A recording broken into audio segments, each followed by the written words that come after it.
Hi, Shep Hyken here, customer service and experience expert, and today I'm going to talk about why customers might leave you. Now, recently I was hired as a keynote speaker to talk to a group of financial advisors about client service. One of the topics covered in the meeting was a discussion about why a client would leave.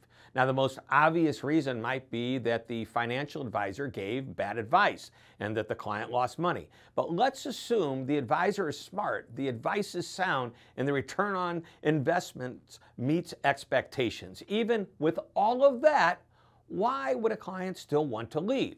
Well, the answer wasn't as obvious. I did some further research to confirm.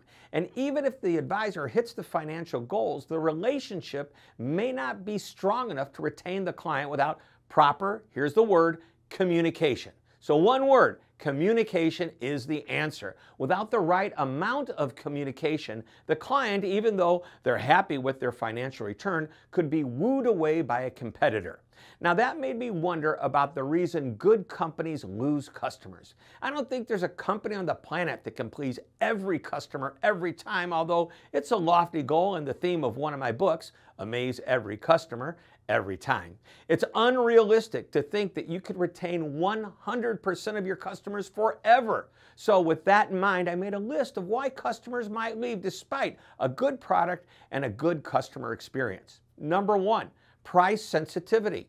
Now, our annual customer service research, sponsored, by the way, by RingCentral, wonderful company, found that 51% of customers say that the service experience is more important than price. It's 51%. Now, that potentially leaves 49% of customers who can be swayed by price. For them, you may not have to be the lowest price, but you should at least consider being competitively priced.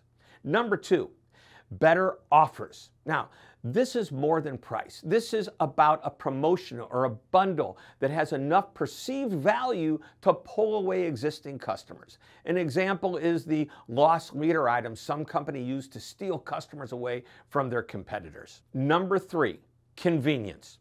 Is your competitive more convenient than you are? Did they just build a location that's closer to your customer? Did they extend their business hours beyond what you have? What do they do that makes doing business with them more convenient?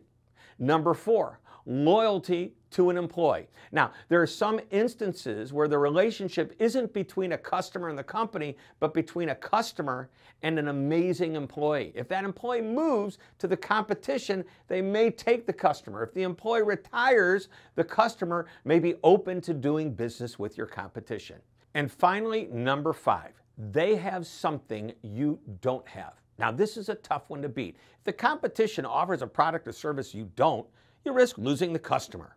Now, like most videos I create with these lists, these aren't the only ideas to consider, but they will serve as good conversation starters. So sit down with your team and brainstorm the answer to this question. Why would a customer leave us? And once you know, do something about it. Well, I hope you enjoyed this short lesson.